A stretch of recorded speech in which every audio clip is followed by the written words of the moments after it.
series fest. Pan ych chi'n meddwl am Tylwyth Teg, fyddwch chi siŵr o fod yn meddwl am ffilmau Disney. Neu, dannedd yn cwmpo allan.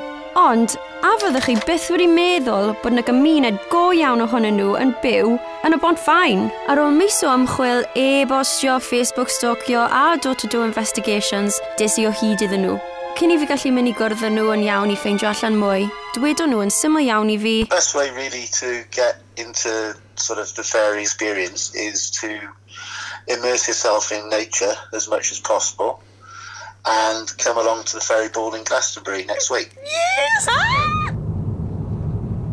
Ni ar y ffordd i'r Three Wishes Festival. Fi bach yn fel anxious achos sa'n gwybod beth I ddisgwyl. So sa'n gwybod sut dylai acto. Rai weithiau fi bach yn energetic.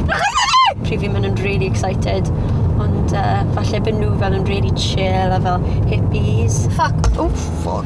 So fi'n gwisgo £45 hairband. Eitha ddrud, ond mae fe'n bert. A wedyn dobly clustia fi, rainbow top fi, disco pwrs fi. Ar ôl sortio beth I wisgo, oedd hi'n amser cwrdd â Laura, un o Tylwyth Teg o Bontfaen. I love it. I can't stop like knocking on your plate. Autumn fairy without the wings. Alan introduced me to this. We've been together nearly 18 months now, and he said, I'm going to a fairy ball in October. This was last year.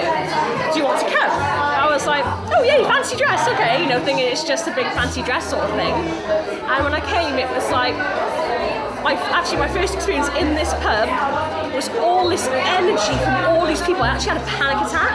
I newyddiadurwr mwy profiadol, bys y nawr yn adeg 2 fod yn gwbl proffesiynol, a just ar sylwi.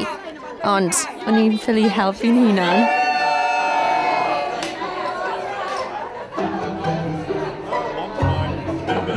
Ni di edrych o gwmpas y bol, mae fe'n amazing. Mae fel ref yn mynd mlaen yn y Great Hall. Fi'n aros nawr I cael face paint achos fi wedi bod yn desperate I cael un trwy'r dydd. Got my gin and juice. The only time I've really seen, I would say, a fairy, it's more of a light and an energy. It sounds a bit crazy. I've had them in my mind, if that makes sense. Yeah, that makes sense. So I can vision them, I can hear them talking, but it's all internal. This is like real, actual chainmail. Yeah. Is that a real sword as well?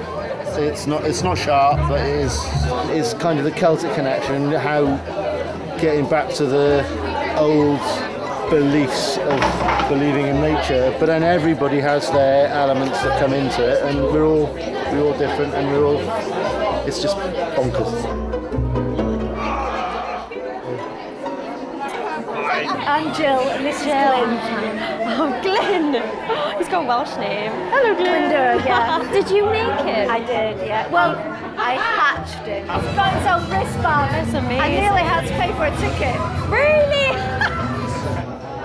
So ar ôl y sgwrs dy Glyn y ddraig, o'n i'n teimlo bod rhaid I fi'n good in game a ddechrau edrych am fwy o in-depth analysis. Oh, okay. Why are you all dressed fairies? And then that's when we found out about the fairy fact. And I went and then 10 years we were to 3 fairies fest. Fi literally, fi'n mynd I dod fan hyn pob blwyddyn.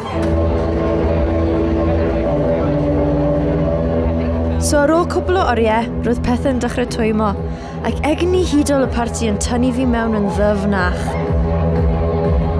Pryd fi gyda fy ffrindiau fi, fel ni'n dansio fel na, pryd this like fucking house neu fel electronic. Mae'r bobl yma jyst yn caru fel o dansio gwerin, dy fe? Mae pobl yn y blaen fel. Pwy yna? Hooray!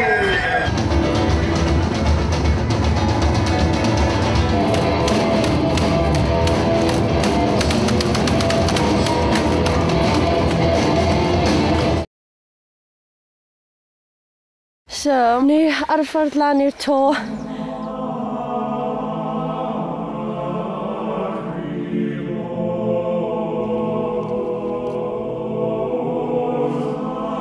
Fi'n teimlo fel fi mewn byd wahanol. Mae fenyw draw fanna'n canu achos bydd hi'n croesawu'r sunrise. Bod lan fan hyn yn gweld y mists o Avalon, fi gallu deall nawr pam mae pobl gyda'r cysylltiad ysbrydol na i'r lle yma. Mae boi draw fanna nawr, mae fe'n blinking Mae dy fe dron, mae fe'n really, really freaking noisy. Mae'r ffenni'n draw fyna, mae ddi wedi bod yn meditato am fel awr. A fi jyst yn meddwl, mae fe'n really disrespectful.